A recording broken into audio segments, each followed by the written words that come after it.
बिस्मिल्लाहिर्रहमानिर्रहीम। अस्सलाम वालेकुम डियर स्टूडेंट्स, आज के इस लेक्चर के अंदर हम डिस्कस करेंगे किडनी फेलियर। ठीक है। अब किडनी फेलियर के कैसे काजेज होती हैं और इसका क्या इफेक्ट होता है बॉडी के ऊपर। Kidney failure means a complete और partial failure of kidneys to function.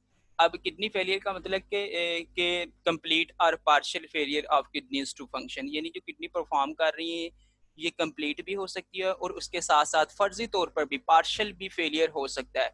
अगर किडनी का कंप्लीट फेलियर हो जाएगा तो उसको हम यूरीमा की कंडीशन कहेंगे। उसके नतीजे में फिर क्या होगा, सर्जरी अप्लाई की जाती है किडनी के ऊपर। देखें, diabetes mellitus and hypertension are the leading causes of kidney failure. अब सबसे ज्यादा किडनी फेलियर किसकी वजह से होता है? डायबिटीज मिलाइटिस यानी शुगर की वजह से, और उसके साथ साथ हाइपरटेंशन, बहुत ज्यादा टेंशन लेने की वजह से भी क्या किसका सबब बनता है? किडनी फेलियर का। In certain cases sudden interruption in blood supply to kidney and drug overdoses में also result in kidney failure. और उसके साथ साथ sudden interruption in the blood supply, यानी ये हम जो ब्लड सप्लाई देते हैं वो सडन इंटरप्शन के साथ होती है। ठीक है। और उसके साथ साथ जो हम मेडिसिन वगैरह देते हैं ओवर डोजेज, यानी बहुत ज़्यादा डोज दे देते हैं, जिसकी वजह से क्या है ये किडनी फेलियर का सबब बनता है। अब हम देखें कि डायबिटीज मिलाइटिस और हाइपरटेंशन ये भी किडनी फेलियर का सबब बनेगा। Sudden interruption in the blood, यानी अचानक से बहुत ज़्यादा आपने ब्लड दे दिया और उसके साथ साथ जो आपने मेडिसिन दी है उसकी डोज क्या दे दी, ओवर डोजेज। ये तमाम चीज़ें इफेक्ट करती हैं किसके ऊपर? किडनी फेलियर के ऊपर। अब symptoms of kidney failure. The main symptom of kidney failure is the high level of urea and other waste in blood. अब हाई लेवल ऑफ यूरिया और उसके साथ साथ दूसरे वेस्ट किस में आ जाएंगे? ब्लड में आ जाएंगे। वो ब्लड में क्या है, फिल्टर नहीं होंगे। जब वो फिल्टर नहीं होंगे वो डिपॉजिट हो जाएंगे। ठीक है। डिपॉजिट होने के साथ साथ किडनी स्टोन बन जाएगा। किडनी के स्टोन बनने की वजह से किडनी फेलियर हो जाएगा, which can result in vomiting. अब इसकी वजह से, किडनी फेलियर की वजह से क्या हो सकता है? वोमिटिंग यानी उल्टी आ सकती है। नोजिया यानी मतली हो जाती है। उल्टी नहीं आती लेकिन कंडीशन होती है उल्टी आने की, उसको कहते हैं नोजिया यानी मतली हो सकती है। वेट लॉस, बॉडी का वेट लॉस हो सकता है। Frequent urination and blood in urine, और वक्फे के बाद यूरिनेशन स्टार्ट रहता है, यानी थोड़ी थोड़ी देर के बाद यूरिन आता रहता है, पेशाब आता रहता है, और उस पेशाब के अंदर क्या होगा? ब्लड होगा। एक्सेस फ्लूइड इन बॉडी में also cause swelling of legs. अब किडनी फेलियर हो चुका है, फ्लूइड क्या है वो फिल्टर होकर नहीं बाहर बॉडी से निकल रहा है, जिसकी वजह से क्या है, लेग्स वगैरह स्वेल कर जाएंगी।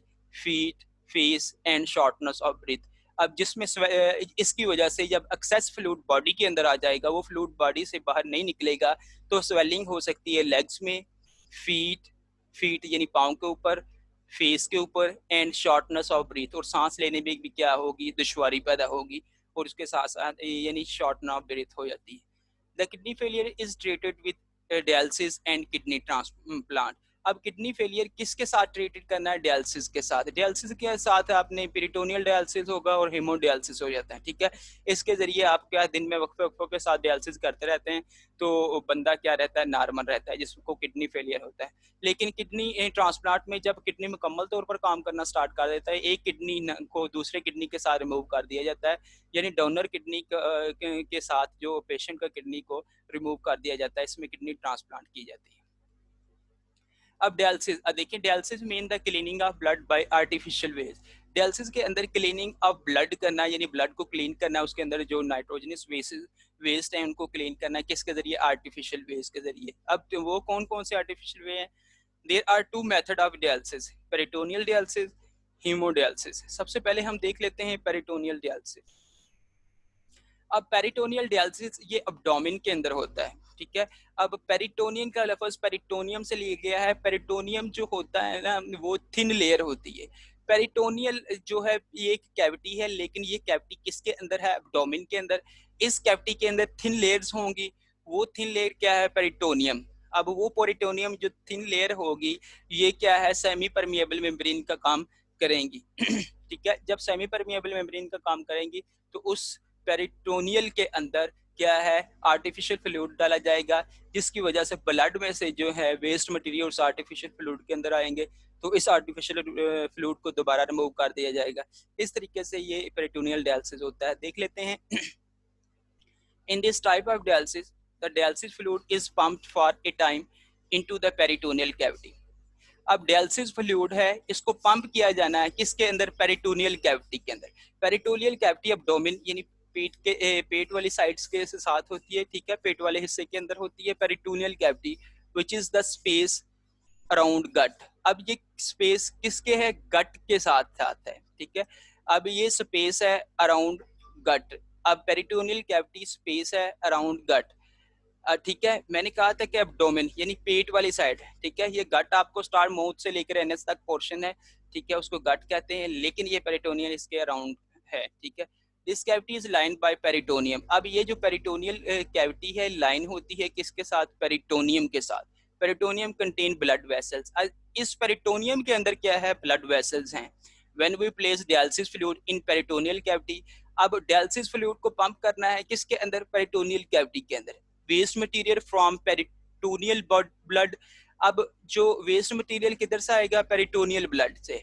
Blood vessels diffuse into the dialysis fluid. Waste material peritoneal blood vessel से आ जाएगा, वो जो वेस्ट मटेरियल किसके अंदर आ चुका है? डायलिसिस फ्लूइड के अंदर, which is then drain out. अब इस जो वेस्ट मटेरियल जो डायलिसिस फ्लूइड के अंदर आ चुका है, अब इस डायलिसिस फ्लूइड को बॉडी से क्या ड्रेन आउट कर दिया जाएगा, यानी बाहर निकाल लिया जाएगा। This type of dialysis can be perform at home. अब ये जो इस तरह का डायलिसिस का तरीका है ये एक घर पर भी किया जा सकता है, but must be done every day. लेकिन ये हर रोज क्या है? ये मस्ट है कि ये किया जाए, ठीक है। अब हम देख लेते हैं कि ये कैसे पॉसिबल है। मैंने कहा कि ये डायलिसिस है, ठीक है, पेरिटोनियम है, ये गट के साथ साथ, लेकिन ये एब्डोमेन के पोर्शन में है, ठीक है। अब ये जो पेरिटोनियल कैविटी है, ये देखें सारी पेरिटोनियल कैविटी है, इसको लाइन किया गया है पेरिटोनियम। पेरिटोनियम क्या है? थिन लेयर है, ठीक है। अब ये जो पेरिटोनियम एक थिन लेयर है, अब ये डायलिसिस फ्लूइड है, ये डायलाइजर है, ठीक है। अब ये डायलिसिस अब डायलाइजर का ये एक साइड है, डायलसेट है, यानी डायलाइजर का एक बैग है, इसमें डायलिसिस फ्लूइड है। अब डायलिसिस फ्लूइड जो है ये देखिए इंसर्ट किया जा रहा है। ये जो इंसर्ट किया जा रहा है बॉडी के अंदर, इसको कैथेटर कहते हैं। कैथेटर एक सिरिंज लाइक स्ट्रक्चर है। अब डायलिसिस फ्लूइड ये इस पोर्शन में आ चुका है, यानी पेरिटोनियल कैविटी के अंदर आ गया। पेरिटोनियल कैविटी को लाइन किया गया है पेरिटोनियम के साथ, ये देखें पेरिटोनियम है। अब पेरिटोनियम जो है सेमी परमिएबल है, ठीक है, ये सेमी परमिएबल है, मखसूस सब्सटेंस को गुजरने देगी, यानी डायलिसिस फ्लूइड इधर मौजूद है, ये पेरिटोनियम है, ये इधर क्या है? ब्लड है। ये ब्लड के अंदर नाइट्रोजनस वेस्ट है। अब ये जो नाइट्रोजनस वेस्ट है इस यानी पेरिटोनियम यानी सेमी परमिएबल मेम्ब्रेन से नाइट्रोजनस वेस्ट डायलिसिस फ्लूइड के पास आ जाएगा। जब डायलिसिस फ्लूइड से आ जाएगा, डायलिसिस फ्लूइड दोबारा इधर से क्या है? इसको खारिज कर दिया जाएगा। इधर से फ्रेश देते जाएंगे, इधर से क्या है? डायलिसिस फ्लूइड बाहर निकालते जाएंगे। ये देखें दिखाया गया है। सबसे पहले मैंने कहा कि ये ब्लड वेसल्स हैं, इसके अंदर नाइट्रोजनस वेस्ट है। ये वाला जो पोर्शन है, ये वाला पोर्शन ये देखें, ये पेरिटोनियम का है, ठीक है, ये थिन मेम्ब्रेन है, ठीक है। अब ये थिन मेम्ब्रेन है, अब इस पोर्शन के अंदर तो क्या है? ब्लड वेसल्स हैं। अब ये थिन मेम्ब्रेन है पेरिटोनियम की। अब ये क्या है? डायलिसिस फ्लूइड है, ये देखें डायलिसिस फ्लूइड। अब इधर से यानी नाइट्रोजनस वेस्ट इसके अंदर आ चुके हैं, इससे गुजर कर ये क्या है? किसमें? वेस्ट मटेरियल अब किसमें? डायलिसिस फ्लूइड के अंदर आ चुके हैं। अब ये डायलिसिस फ्लूइड क्या है? ड्रेन आउट कर दिया जाएगा, किधर से? बॉडी से, ठीक है, बॉडी से निकाल दिया जाएगा। ये दिन में हर रोज होता है, ठीक है, ये घर पर भी किया जा सकता है। और इसके साथ साथ, ठीक है, आज का लेक्चर हमारा 1.5 स्टूडेंट इधर तक ही था। उम्मीद करता हूँ कि आपको समझ आ चुकी होगी। ओके।